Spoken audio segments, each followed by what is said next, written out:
بسم اللہ الرحمن الرحیم۔ ایک تاجر کا ایک غلام تھا جو ایک دن کام پر نہ گیا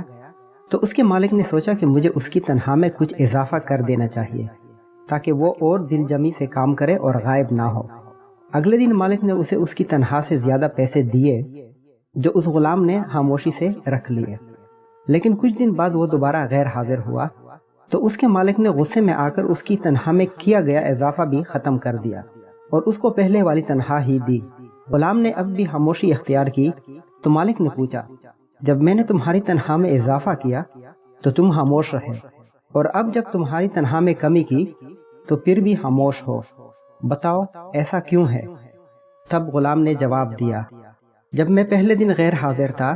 تو اس کی وجہ میرے بچے کی پیدائش تھی، اور آپ کی طرف سے تنخواہ میں اضافے کو میں نے وہ رزق خیال کیا جو وہ اپنے ساتھ لے کر آیا، اور جب میں دوسری مرتبہ غیر حاضر ہوا تھا تو اس کی وجہ میرے والد کی وفات تھی، اور آپ کی طرف سے تنخواہ میں کمی کو میں نے وہ رزق خیال کیا جو وہ اپنے ساتھ واپس لے گیا۔ تو جس رزق کا ذمہ اللہ نے اٹھایا ہوا ہے اس کی خاطر میں خواہ مخواہ کیوں پریشان ہوتا پھروں؟ دوستو، اللہ تعالیٰ نے ہمارے حصے میں جو رزق لکھ دیا ہے وہ ہم کو مل کے رہنا ہے، اس لیے رزق کے بارے میں زیادہ پریشان ہونے سے بہتر ہے کہ اگر کسی کے حالات ٹھیک نہیں تو وہ اپنے رب کے حضور اپنے گناہوں کی معافی مانگے اور ساتھ ہی رزق کی کشادگی کی دعا کرے۔ اللہ تعالیٰ ہم سب کی مالی پریشانیاں دور فرمائے، آمین۔ دوستو، اس طرح کی مزید اچھی ویڈیوز دیکھنے کے لیے ہمارے چینل کو سبسکرائب کریں اور ساتھ ہی بیل کے آئیکن کو بھی پریس کریں۔ شکریہ۔